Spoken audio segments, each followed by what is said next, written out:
In this video, I show you how to fix Instagram stories black screen problem. For fixing this problem, open your settings,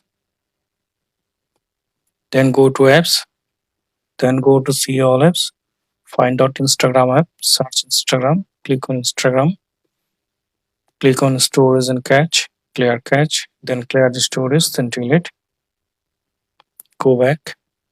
Now click on battery. Now make it unrestricted.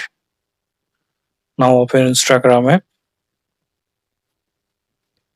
then log into your account.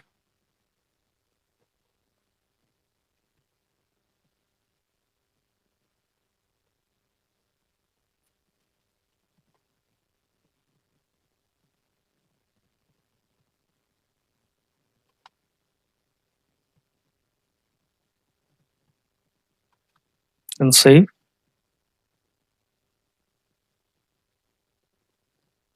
Now click on any story.